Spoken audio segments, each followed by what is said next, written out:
नमस्कार दोस्तों, कैसे हैं आप लोग? उम्मीद है कि स्वस्थ होंगे, मस्त होंगे और अपने पढ़ाई को पूरे मन से कर रहे होंगे। दोस्तों, हाजिर है आप लोगों के समक्ष दिल्ली सल्तनत के अंतर्गत दिल्ली पर शासन करने वाले दूसरे वंश से संबंधित टॉपिक को लेकर के।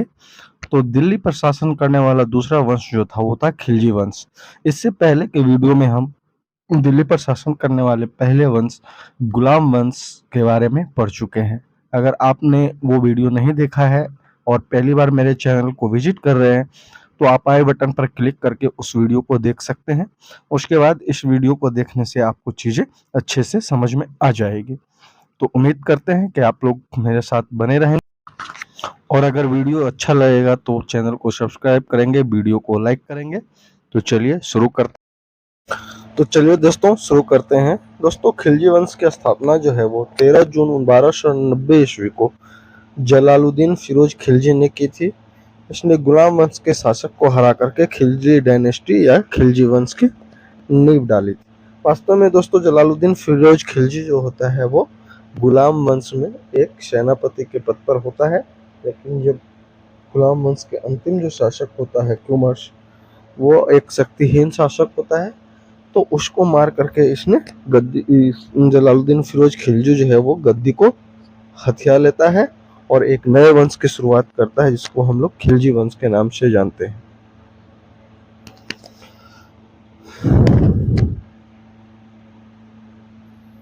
दोस्तों, गद्दी पर कब्जा करने के साथ ही इसने दिल्ली के नज़दीक में एक जगह है जिसको हम लोग किलो खरी के नाम से जानते हैं, उसको अपना राजधानी बनाया और वहीं पर इन्होंने अपना राज्याभिषेक भी किया।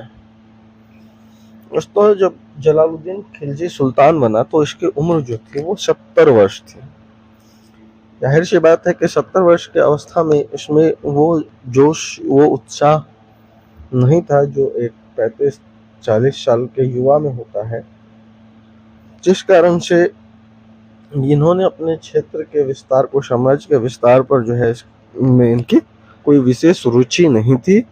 इन्होंने, और चूंकि ये नए नए सुल्तान बने थे और किसी एक वंश के शासकों की हत्या करके बने थे, इनके विरोधी भी बहुत सारे लोग थे, तो इनके पास उतनी ज़्यादा संसाधन भी नहीं था कि ये अपने साम्राज्य को का विस्तार कर सके, और उनकी इच्छा भी नहीं थी क्योंकि ये इतने बुजुर्ग थे। कोई भी 70-80 साल का व्यक्ति तो भगवान भगवान करता है, न कि वो अपने धन के वृद्धि के बारे में सोचता है। ठीक है, तो इस वजह से इन्होंने क्या किया, उदारवादी नीति का अनुसरण किया। इसने बलबंत के द्वारा जो राजत्व का सिद्धांत दिया गया था, जिसके तहत उन्होंने रक्त और लौह की नीति अपनाई थी, उसको त्याग दिया और उदारता के नीति पर सामंजस्य स्थापित करके अपने साम्राज्य का शासन जो है वो चलाने लगा।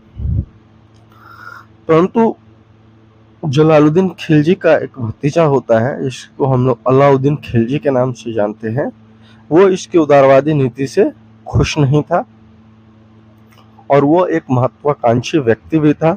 वो खुद शासक बनना चाहता था, जिस वजह से उसने क्या किया कि जुलाई 1296 ईस्वी में जलालुद्दीन खिलजी को कराम में बुला करके गले मिलते समय धोखे से मार दिया और सत्ता पर अपना अधिकार कर लिया। दोस्तों, एक्चुअली में हुआ क्या था कि जब अलाउद्दीन खिलजी को जलालुद्दीन खिलजी जो है सो एक अभियान पर भेजता है, तो वहां पर उसने उस क्षेत्र को जीत करके बहुत सारे धन संपत्ति जो है वो अपने कब्जे में रख लेता है और बहुत थोड़ी मात्रा में जो है वो जलालुद्दीन फिरोज यानी सुल्तान को भेजता है। जब सुल्तान को ये खबर लगती है कि अलाउद्दीन खिलजी जो है वो सारा माल हथिया लिया है, तो वो उसे अलाउद्दीन खिलजी को संदेश भिजवाता है कि तुमने ऐसा क्यों किया। तो अलाउद्दीन खिलजी कहता है कि देखिए, मैंने ऐसा कुछ नहीं किया, मैंने सारा खजाना जो है वो सुरक्षित रखा हुआ है, आप यहाँ आकर मिले हमसे, मैं आपको सारा खजाना सौंप दूंगा। और इस वजह से जलालुद्दीन खिलजी जो है वो करा पहुंचता है। करा पहुंचने के बाद वो उस गले मिलने आता है और वहीं पर उसकी हत्या कर देता है और गद्दी पर अपना अधिकार जमा लेता है। दोस्तों, अगर दिल्ली सल्तनत के दौर में खिलजी वंश के सबसे प्रसिद्ध शासक की बात किया जाए तो वो अलाउद्दीन खिलजी ही था। वह दिल्ली सल्तनत का प्रथम सुल्तान था जिसने दिल्ली सल्तनत की सीमाओं को उत्तर भारत से बढ़ा करके दक्षिण भारत तक बढ़ाने की ओर कदम रखा था। दोस्तों, इससे पहले दिल्ली सल्तनत के जितने भी बादशाह हुए थे, उन्होंने अपने साम्राज्य का विस्तार जो है वो उत्तर भारत के क्षेत्र तक ही कर पाया था, परंतु अलाउद्दीन खिलजी पहला शासक था जिसने दिल्ली सल्तनत के साम्राज्य को दक्षिण भारत में भी बढ़ाने का कार्य किया था। दोस्तों, अगर अलाउद्दीन खिलजी के वास्तविक नाम की बात करें तो इसका वास्तविक नाम अली तथा गुरुशाह था और यह जलालुद्दीन खिलजी के भतीजा होने के साथ साथ दामाद भी था। जलालुद्दीन खिलजी ने अलाउद्दीन खिलजी के प्रतिभा से खुश होकर के अपनी बेटी की शादी जो है वो भी अलाउद्दीन खिलजी से किया रहता है। इस वजह से क्या होता है कि अलाउद्दीन खिलजी जो होता है वो जलालुद्दीन खिलजी का दामाद भी होता है। इसके बारे में हम पहले भी आप लोगों को बता चुके हैं। दोस्तों, जैसे ही अलाउद्दीन खिलजी ने शासन पर गद्दी पर अपना अधिकार स्थापित किया, सबसे पहले उसने जलालुद्दीन फिरोज खिलजी का जो उदारवादी नीति था उसको त्याग कर दिया और उन्होंने फिर से अलाउद्दीन खिलजी ने फिर राजत्व का सिद्धांत जो है वो लागू किया, जिसे बलबन ने लागू किया था। और इन्होंने भी उसके अंतर्गत बताया कि सुल्तान जो है वो अल्लाह के देन है, सुल्तान के कार्य में कोई बाधा उत्पन्न नहीं कर सकता है, सुल्तान से कोई प्रश्न नहीं पूछ सकता है। ठीक है। और इन्होंने सबसे पहले जो मेन काम किया वो ये किया कि इसने धर्म और राजनीति को बिल्कुल अलग कर दिया। उस समय में, मध्यकालीन भारत इतिहास के समय में या दिल्ली सल्तनत के समय में, बादशाहों पर जो है उलेमाओं का, धार्मिक व्यक्तियों का यानी धर्म गुरुओं का जो है बहुत ज़्यादा इन्फ्लुएंस होता था, बहुत ज़्यादा दबाव होता था, जिस वजह से बादशाह स्वतंत्र रूप से कार्य नहीं कर पाता था। उसे बहुत सारी ऐसी चीज़ें होती थी वो उलेमाओं के दबाव में आकर के करना पड़ता था। तो जैसे ही अलाउद्दीन खिलजी शासक बनता है तो सबसे पहले इसने क्या किया कि धर्म और राजनीति को अलग कर दिया, उलेमाओं को बुलाया, बोला कि देखिए आपका काम है धार्मिक चीज़ों को देखना, आप उसको देखिए, आप राज्य या शासन के कार्यों में अपना दखल ना दे। ठीक है। दोस्तों, अलाउद्दीन खिलजी जो है वो एक महत्वाकांक्षी सुल्तान था जिसके बारे में हम पहले ही बता चुके थे, और वो अपने साम्राज्य का विस्तार जो है वो बड़े भूभाग पर करना चाहता है। और एक वक्त में तो वो सिकंदर की तरफ दुनिया को जीतने का भी मन बना लेता है और इसके वजह से उसने अपने आप को एक उपाधि भी देता है जिसे सिकंदर शानी की उपाधि कही गई है, जिसका मतलब होता है दूसरा सिकंदर। तो इसने पूरे दुनिया को जीतने की भी योजना बना लिया था और उसने एक नया धर्म चलाने का भी जो है वो प्रयास किया था, परंतु इसका एक मित्र था जिसका नाम होता है अताउल मुल्क। उसने इसे सलाह देता है कि देखो, ये जो तुम्हारा डिसीजन है पूरे विश्व को जीतने का, ये बिल्कुल ही बेवकूफाना जो है सुनिर्णय है, तुम्हें इसे त्याग देना चाहिए और भारत के बाकी क्षेत्रों पर ही ध्यान केंद्रित करना चाहिए। तुम, जब सिकंदर ने पूरे विश्व को जीतने का प्रयास किया था वो वक्त और था और फिर भी सिकंदर पूरी दुनिया को जीत नहीं पाया था, और अभी जो है वो स्थिति बदल चुकी है और ये बात अलाउद्दीन खिलजी को समझ में आ जाती है और इसका जो विश्व विजय का अभियान होता है वो इसे त्याग देता है। दोस्तों, इसके अलावा अलाउद्दीन खिलजी के द्वारा जो एक काम किया गया था वो क्या था कि सेना को नगद वेतन देना। इससे पहले सेनाओं को नगद वेतन नहीं दिया जाता था, बल्कि उसे सेवाओं के बदले में जमीन जागीर, जिसे हम लोग कहते हैं, दी जाती थी और वो उस जमीन के टैक्स को वसूल करके ही अपना भरण पोषण करते थे। इसके अलावा इसने अस्थाई सेना की भी नींव रखी। देखिए दोस्तों, उस समय में क्या होता था या अभी भी कई देशों में क्या होता है कि बहुत बड़ी आर्मी नहीं होती है, बस वो सुरक्षा के लिए छोटे पैमाने पर आर्मी का गठन किया जाता था जो सिर्फ राजधानी या छोटे छोटे प्रदेशों का जो है सो वो रक्षा कर सके। बाकी आर्मी की जो होती थी वो अस्थाई नहीं होती थी। अगर किसी क्षेत्र पर हमला करना होता था तो जरूरत के हिसाब से या फिर किसी दूसरे राज्यों के द्वारा अगर आक्रमण किया जाता तो उसको डिफेंड करने के लिए तत्कालिक सेना का गठन किया जाता था और युद्ध के बाद फिर से उस सेनाओं को कुछ जमीन जागीर दे करके सेना को भंग कर दिया जाता था। परंतु अलाउद्दीन खिलजी ने जो है वो परमानेंट आर्मी, रेगुलर आर्मी बनाने का जो है सो वो शुरुआत किया और ये अस्थाई सेना रखना शुरू कर दिया। इन्होंने ऐसा क्या था, इसका भी रीजन है जिसको हम लोग आगे जानेंगे। एक्चुअली में हुआ था क्या था कि जैसे ही अलाउद्दीन खिलजी शासक बनता है तो बहुत सारे विद्रोह हो जाते हैं। बहुत सारे लोग नहीं चाहता रहता है कि अलाउद्दीन खिलजी सुल्तान बने।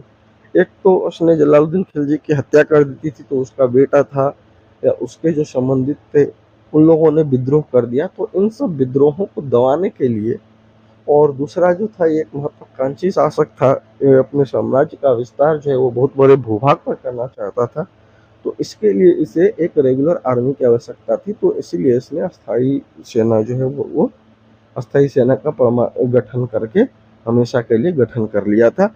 तीसरा जो कारण था, उस समय में मंगोलों का आक्रमण भी लगातार भारत पर हो रहा था, तो मंगोलों से रक्षा के लिए भी इसे एक बहुत बड़ी आर्मी की आवश्यकता थी। तो इन्हीं सब कारणों के चलते इन्होंने अस्थाई सेना की नींव रखी और उसे रेगुलर कर दिया। दोस्तों, जैसे कि हमने बताया कि अलाउद्दीन खिलजी के शासक बनने के साथ ही कई सारे विद्रोह हुए, तो बार बार होने वाले विद्रोह से परेशान होकर के अलाउद्दीन खिलजी ने जो है 4 अध्यादेश जारी किए। यानी अध्यादेश का मतलब होता है कानून बना। उन्होंने 4 कानून बनाया। देखिए, अलाउद्दीन खिलजी जो था वो पढ़ा लिखा नहीं था, बहुत ही मूर्ख था, लेकिन दिमाग का बहुत ही तेज था। पॉलिटिक्स का मतलब माहिर खिलाड़ी था। कैसे किसको मात देना है, कैसे किसको कमजोर करना है, ये इसे बहुत अच्छा से होता था। तो उसने इन विद्रोहों को या इन विद्रोहियों को कि भविष्य में विद्रोह ना हो, उसको कैसे क्या किया जाए, तो उससे बचने के लिए उन्होंने 4 कानून लाया।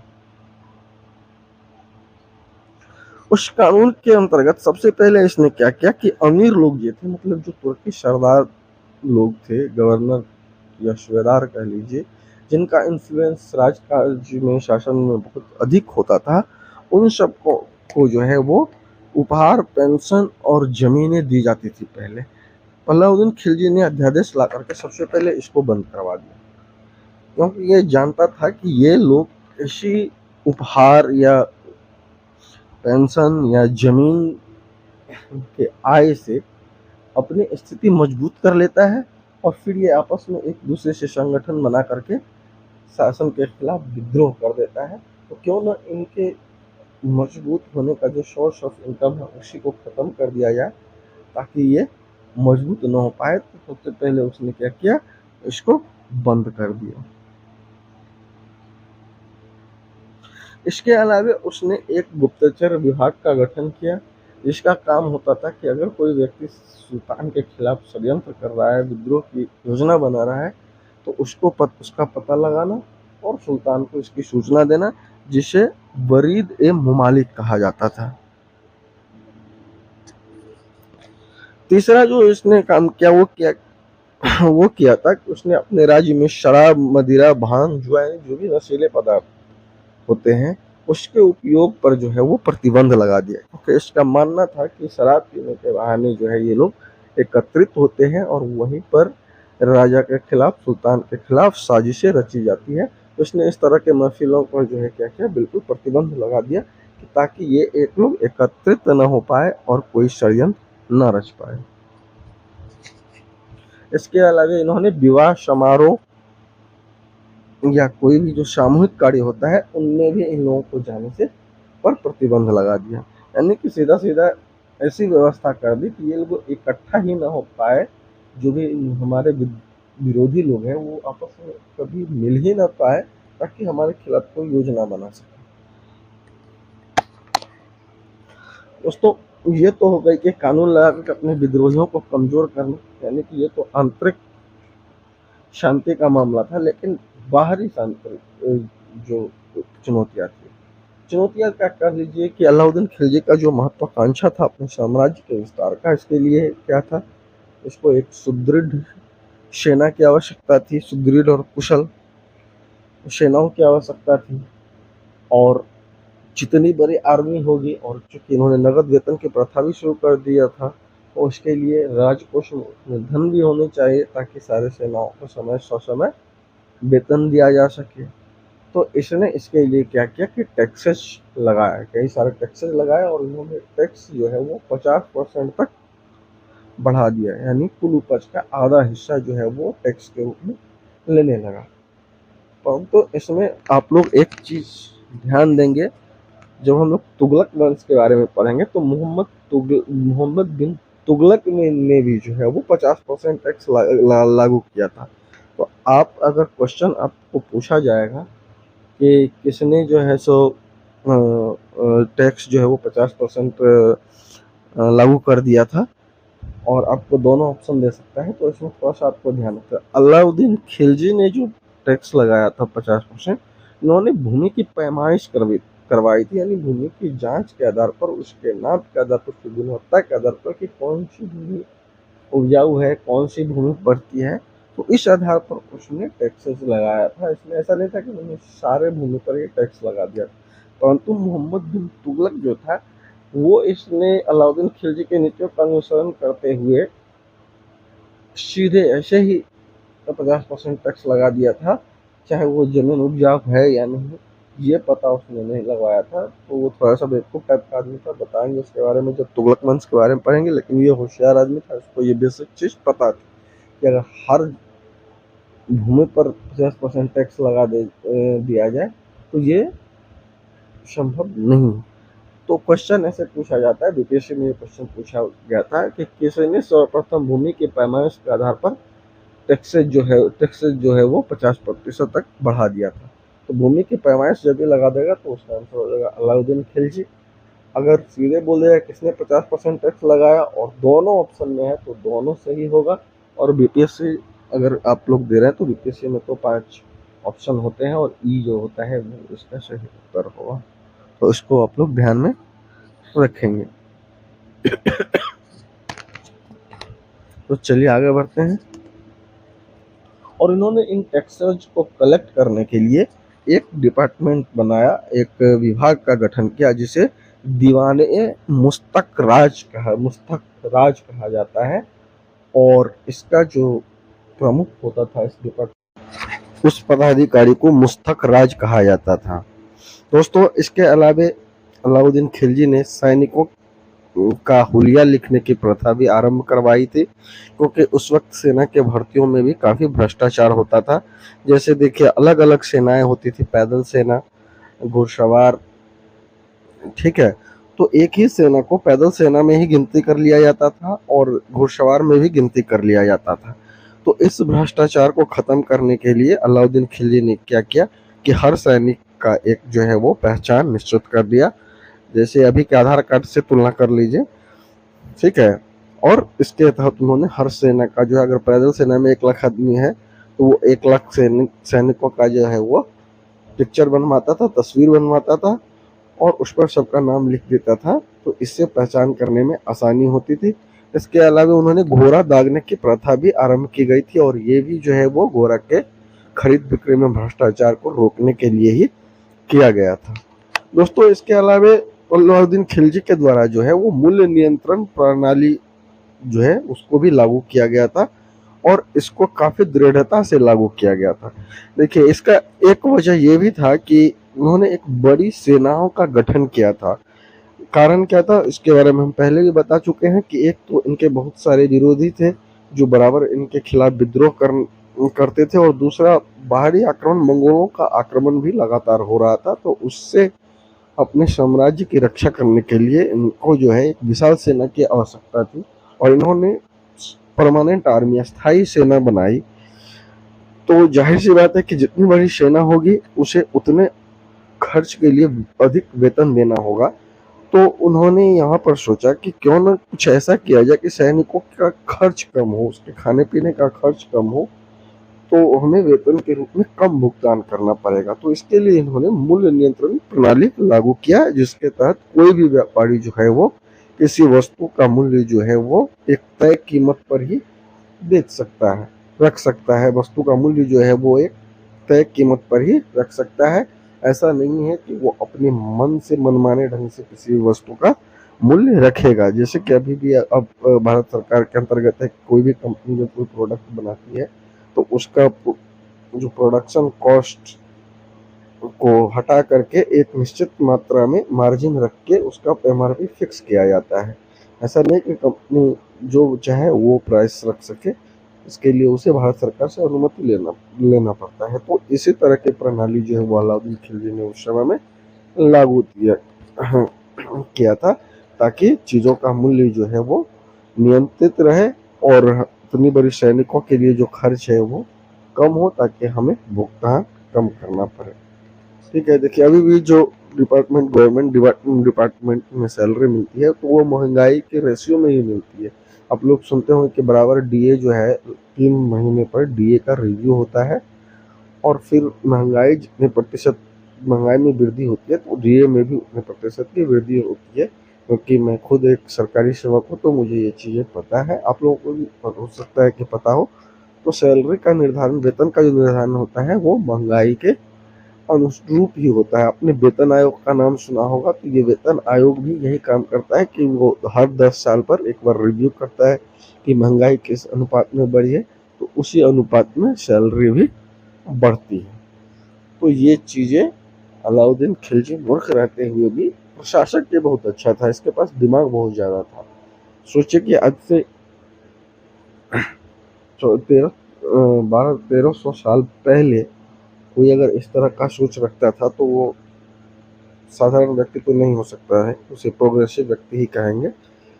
तो चलिए आगे बढ़ते हैं और इनसे जुड़े हुए और महत्वपूर्ण तथ्यों को देखते हैं। दोस्तों, इसके अलावा इन्होंने माप तौल पर भी बड़ी कड़ाई की। इन्होंने कम तौलने वाले के लिए एक कानून पास किया था कि अगर कोई व्यक्ति किसी वस्तु को कम तौलता था तो उसके शरीर से जितना कम तौलता था उतना मांस काटने की जो है वो सजा का ऐलान कर दिया हुआ था। ठीक है दोस्तों, इसके बारे में हम पहले ही बता चुके हैं कि अलाउद्दीन खिलजी पहला सुल्तान था जिसने दक्षिण भारत में अभियान चलाया था, यानी कि इन्होंने अपने साम्राज्य का विस्तार जो है वो दक्षिण भारत की तरफ भी करना शुरू किया था। इससे पहले जितने भी सुल्तान हुए थे उनका साम्राज्य विस्तार जो है वो उत्तर भारत में ही सीमित था, लेकिन ये पहला सुल्तान था जिसने दक्षिण भारत का भी अभियान किया था। और दक्षिण भारत के तरफ अभियान करने से पहले इसने उत्तर पूर्व और पश्चिम भारत में गुजरात, रणथंभौर, बंगाल, चिन्नौर और ठीक है इत्यादि क्षेत्रों को भी जीत लिया था। दोस्तों, जिस वक्त इसने इनके द्वारा गुजरात का अभियान किया गया था और वहाँ के क्षेत्रों को जीता गया था, तो उसी क्रम में उसे एक व्यक्ति मिलता है जिसका नाम होता है मलिक काफूर, और इसको वो वहाँ से खरीद लेता है और उसे 1000 दिनार में खरीदता है। तो इसीलिए मलिक काफूर को जो है वो जो 1000 दिनारी भी कहा जाता है, और ये क्वेश्चन भी कई बार एग्जाम में पूछा गया है। और आगे चल करके यही इसका बहुत ही महत्वपूर्ण सेनापति होता है, और दक्षिण भारत का जो अभियान किया जाता है वो 1000 दिनारी या मलिक काफूर के नेतृत्व में ही किया जाता है। ठीक है दोस्तों, पहले से आ रहे टैक्सेस तो इन्होंने बढ़ाया ही। इसके अलावा अलाउद्दीन खिलजी ने 2 और टैक्सेस लगाए, इसको हम लोग चराई कर और घराई कर के नाम से जानते हैं। चराई कर वैसे पशुओं से लिया जाता था जो दुधारू हो, जो दूध देता हो। ठीक है, और अगर कोई घर का निर्माण करता था, मकान बनाता था, तो उसके बदले में भी उसे टैक्स देना होता था, जिसे घराई या घरी कर कहा जाता था। दोस्तों, इसके अलावा अलाउद्दीन खिलजी के बारे में एक कहानी और प्रचलित है कि उसने चित्तौड़गढ़ के किले पर आक्रमण किया था, और उस वक्त वहाँ का जो राजा होता है उसका नाम होता है राणा रतन सिंह, और उनकी पत्नी होती है पद्मावती। तो उनके दरबारी एक कवि थे मलिक मोहम्मद जैसी, उन्होंने अलाउद्दीन खिलजी की मृत्यु के बाद एक पुस्तक लिखी थी जिनका नाम है पद्मावत, और उनमें इन्होंने इस बात की चर्चा की है कि अलाउद्दीन खिलजी जो है वो पद्मावती की सुंदरता से इतना प्रभावित हुआ था कि उसने पद्मावती को हासिल करने के लिए चित्तौड़गढ़ पर आक्रमण किया था। परंतु ये किताबें बताती है, वास्तव में वो आक्रमण जो है वो साम्राज्य विस्तार के अंतर्गत ही किया गया था, अपने साम्राज्य को बढ़ाने के लिए किया गया था, क्योंकि उस वक्त सबसे बड़ा अलाउद्दीन खिलजी के साम्राज्य को अगर चैलेंज करने वाला कोई राज्य था तो वो चित्तौड़गढ़ ही था। तो इसने उसको जीतने के लिए उस पर आक्रमण किया था। ठीक है, जिसके साथ ये कहानी भी जुड़ जाती है और इसके बारे में कहा जाता है कि जब राणा रतन सिंह युद्ध में पराजित हो जाता है तो रानी पद्मावती के साथ साथ और भी बहुत सारे स्त्रियां जो है वो जौहर कर लेती है, यानी कि एक अग्नि कुंड में कूद करके खुद का आत्मदाह कर लेती है। ठीक है, इसे जौहर प्रथा कहा जाता है। उस समय में एक प्रथा प्रचलित थी कि जब भी राजपूत राजा युद्ध के लिए आता था तो उसकी पत्नी एक बहुत बड़ी अग्निकुंड का निर्माण करती थी और वो लोग ये मान के चलते थे कि अगर उनके राजा की मृत्यु हो जाती है तो वो दुश्मन राजा को अपने शरीर को स्पर्श नहीं करने देगी, इससे अच्छा वो जान दे देगी और वो जौहर कर लेती थी। जैसे कि मैंने पहले ही बता चुका है कि 1307 ईस्वी में अलाउद्दीन खिलजी जो है वो अपने सेनापति मलिक काफूर के नेतृत्व में दक्षिण भारत के अभियान पर भेजा था। ठीक है, और उस वक्त दक्षिण भारत पर यादव वंश के राजा रामचंद्र देव जो है वो शासन कर रहा था। तो मलिक काफूर जो है वो यादव वंश के शासक रामचंद्र देव को हरा देता है और वहां से काफी धन लूटता है और रामचंद्र देव को पकड़ करके अलाउद्दीन खिलजी के पास ले आता है। परंतु अलाउद्दीन खिलजी जो है वो रामचंद्र देव के साथ बिल्कुल भी दुर्व्यवहार नहीं करता, उसे काफी सम्मानित ढंग से अपने पास रखता है और अंततः उसे छोड़ देता है इस शर्त पर कि वह बराबर अपने राज्य से टैक्सेस भेजता रहेगा और उसे फिर से अपने राज्य में जाकर शासन करने की अनुमति दे देता है।